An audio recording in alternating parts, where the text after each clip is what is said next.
Hi friends, welcome back to my channel. ಇವತ್ತಿನ ವಿಡಿಯೋದಲ್ಲಿ ಹಾಗಲಕಾಯಿ ಪಲ್ಯನ ಕಹಿ ಬರದೇ ಇರೋ ರೀತಿ ಯಾವ ರೀತಿ ಮಾಡೋದು ಅಂತ ತೋರಿಸ್ಕೊಡ್ತಾ ಇದ್ದೀನಿ.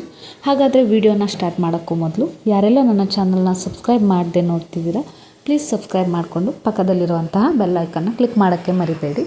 ಇಲ್ಲಿ ನಾನು 2 ಹಾಗಲಕಾಯಿ ತೊಗೊಂಡಿದ್ದೀನಿ. ಹಾಗಲಕಾಯಿನ ಸ್ವಲ್ಪ ವಾಶ್ ಮಾಡಿಕೊಂಡು ಕ್ಲೀನ್ ಮಾಡಿಕೊಂಡು ಚಿಕ್ಕ ಚಿಕ್ಕದಾಗಿ ಕಟ್ ಮಾಡಿ ಇಟ್ಕೊತಾ ಇದ್ದೀನಿ. ಹಾಗೆ ನನ್ನ ಯೂಟ್ಯೂಬ್ ಬಯೋದಲ್ಲಿ ಇನ್ಸ್ಟಾ ಹಾಗೂ ಫೇಸ್ಬುಕ್ ಲಿಂಕನ್ನು ಕೂಡ ಅಪ್ಲೋಡ್ ಮಾಡಿದ್ದೀನಿ. ಇಂಟ್ರೆಸ್ಟ್ ಇದ್ದರೆ ನೀವು ಅದರಲ್ಲೂ ಕೂಡ ಫಾಲೋ ಮಾಡ್ಕೋಬಹುದು. ನೋಡಿ, ಈ ರೀತಿಯಾಗಿ ನಾನು ಚಿಕ್ಕ ಚಿಕ್ಕದಾಗಿ ಕಟ್ ಮಾಡ್ಕೊತಾ ಇದ್ದೀನಿ. ಸಿಂಪಲ್ಲಾಗಿ ಈ ಗೊಜ್ಜನ್ನ ತುಂಬ ಟೇಸ್ಟಿಯಾಗಿ ಯಾವ ರೀತಿ ಮಾಡೋದು ಅಂತ ವಿಡಿಯೋನ ಸ್ಕಿಪ್ ಮಾಡ್ದಂಗೆ ನೋಡಿ. ನಾನು ಏನೇನು ಆ್ಯಡ್ ಮಾಡ್ತಾ ಹೋಗ್ತೀನಿ ಅಂತ ನಿಮಗೆ ಗೊತ್ತಾಗುತ್ತೆ.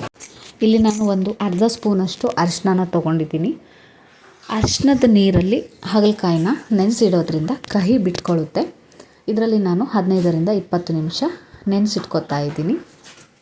ಹಾಗಲಕಾಯಿ ಎಷ್ಟೇ ಹೆಲ್ದಿಯಾಗಿದ್ದರೂ ಕೆಲವೊಬ್ಬರು ತಿನ್ನೋಕ್ಕೆ ಇಷ್ಟಪಡಲ್ಲ, ಕಹಿ ಇರುತ್ತೆ ಅಂತ.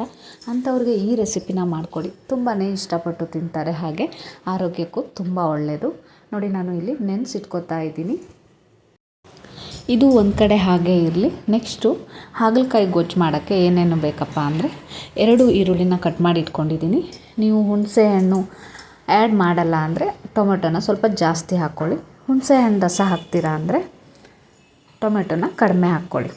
ನೆಕ್ಸ್ಟು ಒಂದು 4ರಿಂದ 5 ಸ್ಪೂನ್ ಎಣ್ಣೆಗೆ ಸಾಸಿವೆ ಜೀರಿಗೆನ ಹಾಕಿದ್ದೀನಿ. ನಂತರ ನೆನೆಸಿಟ್ಟಿರುವಂತಹ ಹಾಗಲಕಾಯಿನ ಒಂದು ಕಡೆ ಸೋಸ್ಕೊಂಡು ಇದಕ್ಕೆ ಮಿಕ್ಸ್ ಮಾಡಿ ಚೆನ್ನಾಗಿ ಫ್ರೈ ಮಾಡ್ಕೊಳ್ಳಿ. ನಂತರ ಕರಿಬೇವನ್ನ ಆ್ಯಡ್ ಮಾಡಿ ಒಂದು 10 ನಿಮಿಷ ಫ್ರೈ ಆಗಿದ ಮೇಲೆ ಅದಕ್ಕೆ ಈರುಳ್ಳಿ ಹಾಗೆ ಟೊಮೊಟೊನ ಆ್ಯಡ್ ಮಾಡಿ ಚೆನ್ನಾಗಿ ಫ್ರೈ ಮಾಡ್ಕೊಳ್ಳಿ. ಕಲರ್ ಚೇಂಜ್ ಆಗಬೇಕು, ಚೆನ್ನಾಗಿ ಬಾಡಬೇಕು, ಆ ರೀತಿ ನೀವು ಹಾಗಲಕಾಯಿನ ಫ್ರೈ ಮಾಡ್ಕೊಳ್ಳಿ. ನೋಡಿ, ಒಂದು 10 ನಿಮಿಷ ಬಿಟ್ಟಿದ ಮೇಲೆ ಈ ರೀತಿ ಹಾಗಲಕಾಯಿ ಎಲ್ಲ ಚೆನ್ನಾಗಿ ಫ್ರೈ ಆಗಿದೆ. ಇದಕ್ಕೆ ನಾವು ಮಸಾಲಾನ ಆ್ಯಡ್ ಮಾಡ್ತಾ ಹೋಗಬೇಕು.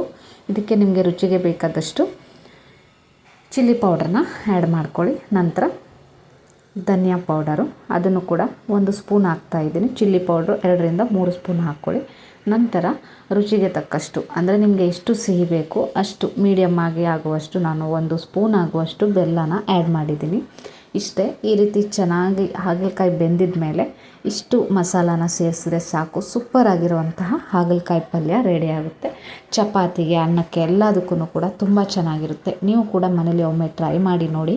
ಈ ವಿಡಿಯೋ ನಿಮಗೆ ಯೂಸ್ಫುಲ್ ಅನ್ನಿಸಿದ್ರೆ ಒಂದು ಲೈಕ್ ಮಾಡಿ, ಹಾಗೆ ನಿಮ್ಮ ಅನಿಸಿಕೆನ ಕಮೆಂಟ್ ಮಾಡೋದನ್ನ ಮರಿಬೇಡಿ.